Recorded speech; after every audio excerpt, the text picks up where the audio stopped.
Olá, nação galista, tudo bem com vocês? Hoje o Criatório CFKA vai trazer para vocês a continuidade do nosso primeiro vídeo, né? Falando sobre a origem do galismo no mundo e no Brasil. E no vídeo de hoje nós iremos falar da origem do galo combatente no Brasil. Iremos mostrar como se deu essa introdução e a realidade atual do nosso galismo. Bem, mas antes que a gente fale sobre o galismo no Brasil e a sua introdução em nosso território, é importante que a gente conheça um pouco da história de descobrimento do Brasil. O Brasil ele foi descoberto em 22 de abril, né, de 1500 pelo navegador português Pedro Álvares Cabral. Cabral, na verdade, ele tinha como destino Calicut nas Índias, né? O objetivo de Cabral não era chegar até as terras brasileiras. Porém, em um determinado período de sua viagem, eles se perderam da rota e acabaram avistando as terras brasileiras. Eles saíram de Portugal com 1.500 homens e 13 navios. Chegaram nas terras brasileiras e, ficando alguns dias nessas terras, eles seguiram o percurso inicial, né? Eles seguiram a sua viagem com destino à sua rota inicial, que era Calicut. Daí, um ano depois, em 1501, que a coroa portuguesa envia uma armada, né, para reconhecimento da nova terra descoberta e posteriormente para desbravamento dessas terras, né, e colonização. O século XVI se destaca pelas grandes navegações, tendo Portugal como principal ator nesse processo de expansão marítima. Os portugueses foram os primeiros, né, o primeiro país da Europa a se lançar ao mar com o intuito de comercializar seus produtos, de comprar novos produtos e também de colonizar novas terras. Então, a partir daí é que a gente começa a ter o povoamento do nosso território brasileiro, a colonização, né? E a partir da colonização é que começa a ser introduzido o galo combatente no Brasil. Não só o galo combatente, né, mas também a galinha doméstica, a galinha caipira, como a gente conhece. Então Portugal tinha nas suas frotas o intuito de comercializar, comprar e vender, né?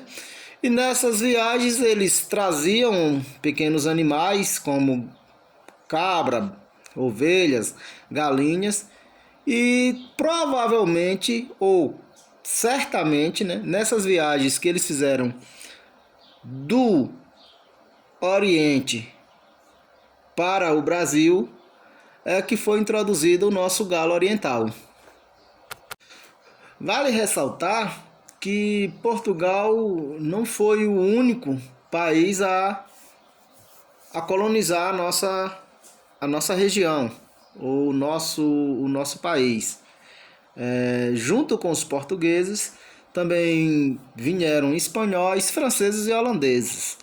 E certamente esses povos, né, introduziram aqui em nosso país os galos que hoje nós conhecemos como os galos orientais, e foram os galos orientais que deram origem ao galo combatente brasileiro dos dias atuais. Então o galo combatente brasileiro é uma mistura de várias raças, né? E é um animal que tem como característica a fibra, a força e principalmente a valentia. Então, pessoal, o nosso galo oriental talvez ele tenha se desenvolvido na Índia e Tailândia, né, num período relativamente recente, entre os 15 primeiros anos do século da era cristã, e a partir de lá, povoado todos os continentes, em especial o continente sul-americano, né, chegando até o nosso país. Durante todo o Brasil colônia e até mesmo o Brasil república, as brigas de galo, as rinhas, elas foram permitidas. Muito embora, né, em algumas épocas, nesses períodos, ela tivesse sofrido repressões, principalmente pelas classes mais abastadas da nossa sociedade, abastardas da nossa sociedade. Então, assim, as elites nunca viram o galismo, as rinhas de galo, como uma coisa civilizada. Não só aqui no Brasil, mas também nos países da Europa. Então, foi a partir desse preconceito que as rinhas de galo e as brigas de galo começam a ter as suas restrições, as suas perseguições, e o cenário começa a mudar. Junto com essa mudança de cenário, né, começa a surgir os primeiros documentos que visam coibir ou impedir ou limitar as realizações desses eventos. Nos primeiros, né, os primeiros documentos, os primeiros decretos foram sancionados mais por uma pressão da elite brasileira da época, né? O primeiro deles em 1924 foi o decreto 16.509 de 10 de setembro, pelo presidente Arthur Bernardes. O segundo, o decreto 24.645 de 1934, sancionado por Getúlio Vargas. O terceiro, 51.182 de 11 de agosto de 1961, sancionado por Jânio Quadros. Aí, a partir desse momento, já que no final do século XX, 1998, já com a pressão mais dos órgãos, né, ambientais, mais das organizações ambientais, que foi criada a Lei de Crimes Ambientais, que é a Lei número 9.605, de 12 de fevereiro de 98, sancionada pelo presidente Fernando Henrique Cardoso. E, agora recentemente, né, já no século XXI, a Lei 14.064, de 29 de setembro de 2020, sancionada pelo então presidente Jair Bolsonaro. Então, pessoal, é isso. Durante todo o período da história do galismo nacional, as rinhas e as brigas, elas foram, por um certo tempo, permitidas ou, por um certo tempo, toleradas. Tanto é que aí eu trago para vocês um código, uma parte do código de postura do município de Camaquã, no Rio Grande do Sul, onde tem um título, né, que trata especificamente das rinhas de galo. Hoje, né, principalmente a partir da sanção da lei de crimes ambientais ou do Código Ambiental, o galismo brasileiro passa a ser encarado como o galismo não, a prática, né, das rinhas, a prática da briga passa a ser encarado como crime ambiental, né, esse tipificado no Código Ambiental.